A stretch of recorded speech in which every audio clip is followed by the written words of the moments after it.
ప్రస్తుత వాతావరణ పరిస్థితుల్లో అన్ని రకాల పంటల్లో చీడపీడల సమస్య అధికమవుతోంది. తెగుళ్లను, పురుగులను నియంత్రించడానికి అధికంగా ఖర్చు చేయాల్సి వస్తోంది.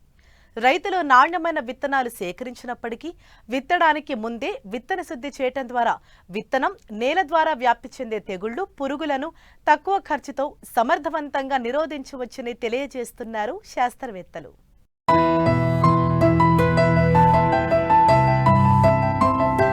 నాణ్యమైన విత్తనాల ఎంపిక ఎంత ముఖ్యమో శుద్ధి చేసిన విత్తనాన్ని నాటుకోవడం కూడా అంతే ముఖ్యం.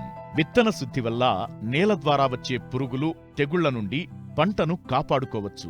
కాబట్టి కనిపించని శిలీంధ్రాల బారి నుంచి విత్తనాలను రక్షించుకోవాలంటే విత్తన శుద్ధి ఆవశ్యకత ఎంతో ఉంది. దీనివల్ల మొలక శాతం అధికంగా ఉండి మొక్కల సంఖ్య కూడా పెరిగి మంచి దిగుబడిని సాధించవచ్చు.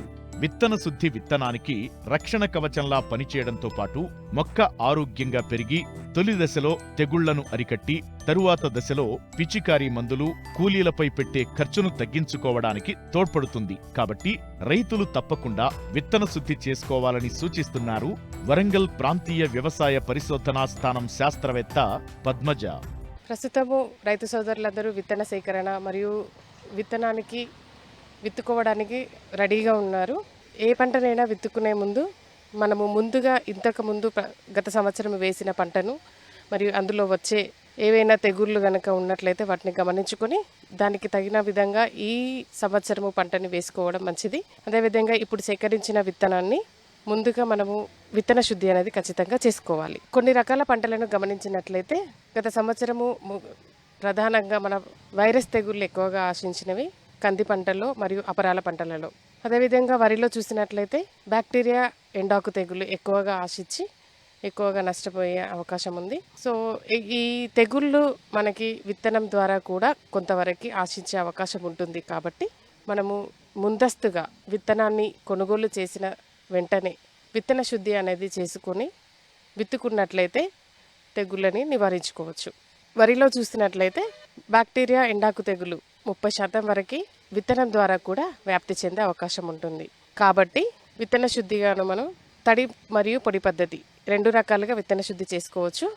పొడి పద్ధతి అయితే 3 గ్రాములు కార్బండాజిమ్ని 1 కిలో విత్తనానికి తడి చేసి పట్టించి చల్లుకోవాలి, నార్మల్లలో చల్లుకోవాలి. అదేవిధంగా తడి పద్ధతి అయితే 1 గ్రాము కార్బండాజిమ్ని 1 లీటర్ నీటిలో ద్రావణంలో కలుపుకొని ఆ తర్వాత మండే కట్టి విత్తుకోవడం తడి పద్ధతి. ఇంకా ట్రైసైక్లోజోల్ అనే మందుని కూడా మనము విత్తన శుద్ధిగా కూడా ఉపయోగించుకున్నట్లయితే అగ్గి తెగులు నుంచి నివారించుకోవచ్చు. ఇక మిగతా పంటలను చూసినట్లయితే థైరామ్ లేదా క్యాప్టాన్తో కానీ లేదా కార్బండాజిమ్తో కానీ 2 గ్రాములు 1 కిలో విత్తనానికి సరిపడా తీసుకొని విత్తన శుద్ధి చేసినట్లయితే మొదటగా అంటే విత్తనం ద్వారా కానీ లేదా భూమి ద్వారా సంక్రమించే శిలీంధ్రాల నుంచి 30 రోజులు కాలం పాటు మనము విత్తనానికి ఎటువంటి హాని చేయకుండా రక్షించుకోవచ్చు. ఇక అపరాల పంటలలో చూసినట్లయితే ముఖ్యంగా భూమి ద్వారా సంక్రమించే తెగుళ్ళు ఎక్కువగా ఆశించే అవకాశం ఉంటుంది. అందులో ఫ్యుజేరియం ఎండు తెగులు, ఫైటాఫ్థరా ఎండు తెగులు, అదేవిధంగా మాక్రోఫోమినా ఎండు తెగులు. ఈ ఎండు తెగుళ్ళన్నీ కూడా భూమిలో ఉండేటువంటి శిలీంధ్రం ద్వారా వ్యాప్తి చెందుతాయి. కాబట్టి మనము విత్తన శుద్ధి అనేది తప్పకుండా పాటించాలి.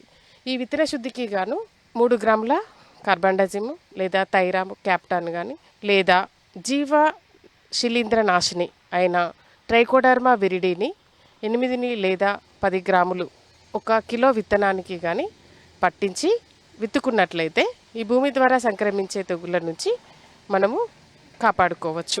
అదేవిధంగా పెసర, మినుములో కూడా జీవ శిలీంద్ర నాశిని అయిన ట్రైకోడర్మా విరిడిని 8 గ్రాములు 1 కిలో విత్తనానికి కనుక పట్టించి విత్తన శుద్ధి చేసుకున్నట్లయితే భూమి ద్వారా అదేవిధంగా విత్తనం ద్వారా సంక్రమించే తెగుళ్ళని మనము అరికట్టవచ్చును. ఇక గొడ్డుమోతు తెగులు అనేది గత సంవత్సర కాలం నుంచి చూసినట్లయితే ఈ మన ఉమ్మడి వరంగల్ జిల్లాలో ఎక్కువగా సమస్యాత్మకంగా ఉన్న వైరస్ తెగులు. ఈ వైరస్ తెగుళ్ళు కూడా మనము విత్తనం ద్వారా 10% వరకు వ్యాపించే అవకాశం ఉంటుంది. కాబట్టి విత్తన శుద్ధిని కూడా ఖచ్చితంగా పాటించాలి. విత్తన శుద్ధి వైరస్ తెగుళ్ళకి ఎక్కువగా ఈ వైరస్ తెగుళ్ళు కీటకాల ద్వారా వ్యాప్తి చెందుతాయి. సో విత్తిన 30 రోజుల కాలంలో గనక పంట కాలంలో గనక ఈ వైరస్ తెగులు ఆశించినట్లయితే 100% పంట నష్టం కలిగే అవకాశం ఉంటుంది. కాబట్టి మనము ఈ 30 రోజుల కాలంలో పంటని జాగ్రత్తగా కాపాడుకోవడానికి గాను ఇమిడాక్లోప్రిడ్ 5 గ్రాములు 1 కిలో విత్తనానికి కానీ పట్టించి విత్తన శుద్ధి చేసుకున్నట్లయితే మొదటగా ఆశించే అంటే ఈ 30 రోజుల కాలంలో ఆశించేటువంటి వైరస్ తెగుళ్ళని మనము నివారించుకోవచ్చు.